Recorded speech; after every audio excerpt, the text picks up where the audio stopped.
Howard Schultz.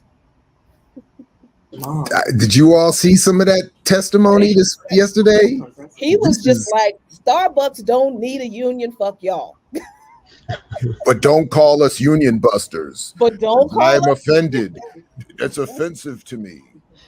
Yeah. So once again, and you know, if you can go back, you know, go on NBC News. I think they have snippets of this testimony from Starbucks CEO Howard Schultz, who is now, I think, officially stepped all the way down.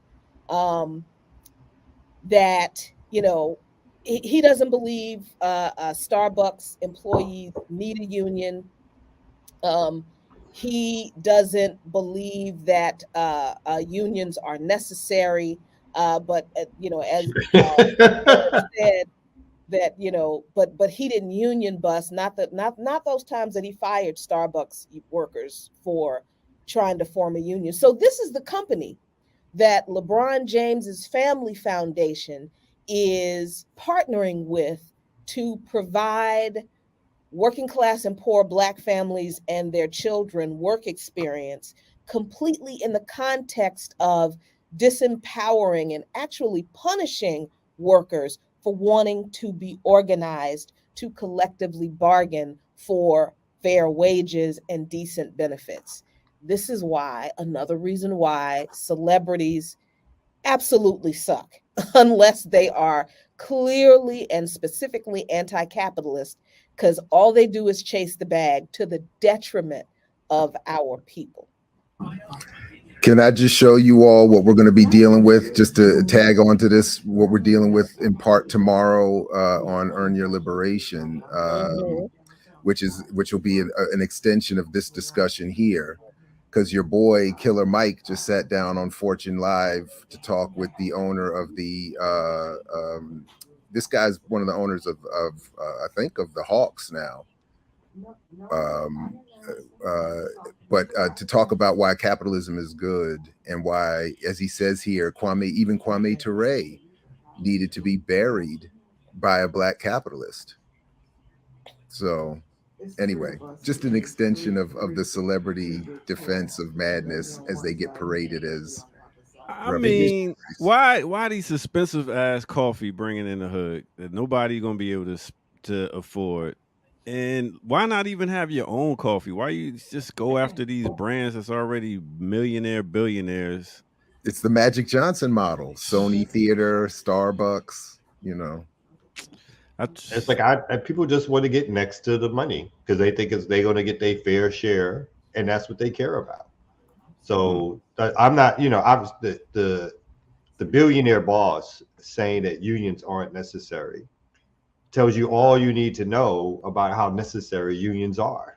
Mm-hmm. Once they tell you it's not, then that means, you know, that's the same, you know, when folks, you look at those old clips and they all scared, those old white men are scared of, like when people talk about Black power, it's like, well, then that's what you know, that's what you need, because that's what they're scared of.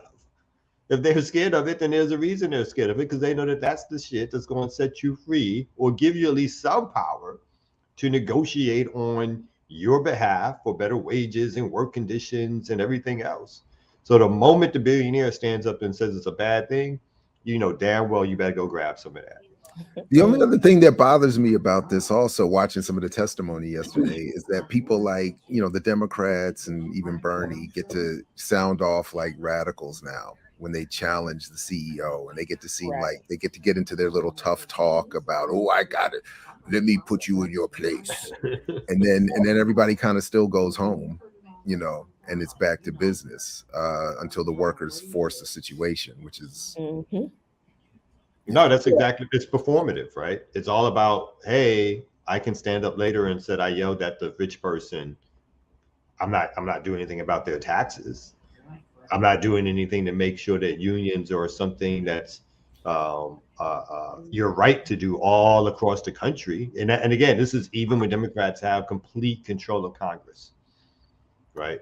So even when, you know, Bernie's been around for a long time. When they had the 60 votes in the Senate and they had an overwhelming majority in the House, And I think it was that first thing, I can't remember it anymore, that Obama wanted to get through. The Employee Free Choice Act. Yeah. But he never pushed it. He promised he would do it to get elected, and then never talked about it again. Exactly. Even during those 2 years that you're talking about, where they had all the ability.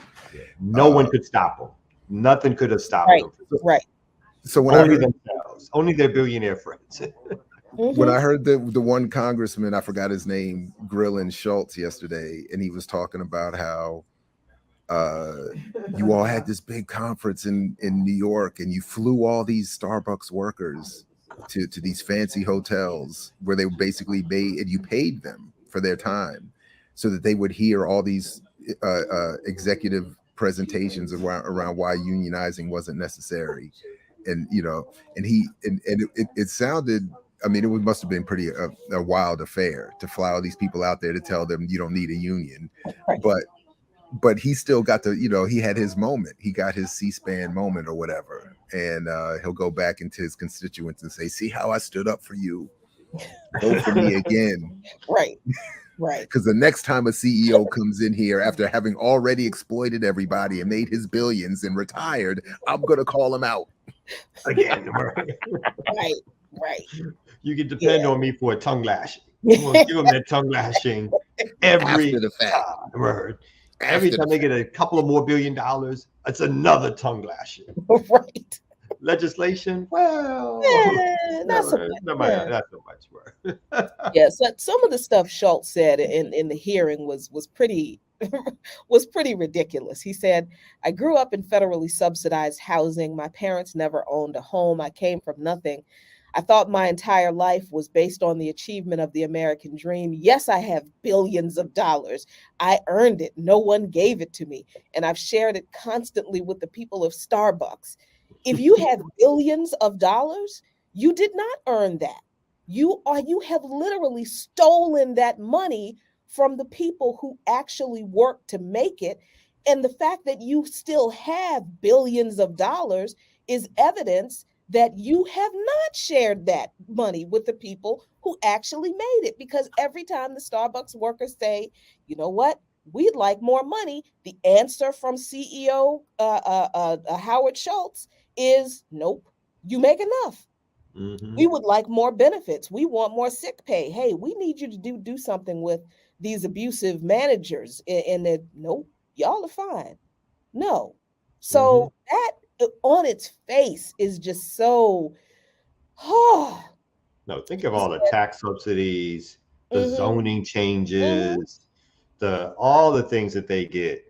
So for them to even lie to all of us and go like they've made it. I mean, it's always just to get people, convince people that we're just individualized atoms, that we need to do it on our own. And if we don't become a billionaire, then we've done something wrong, right?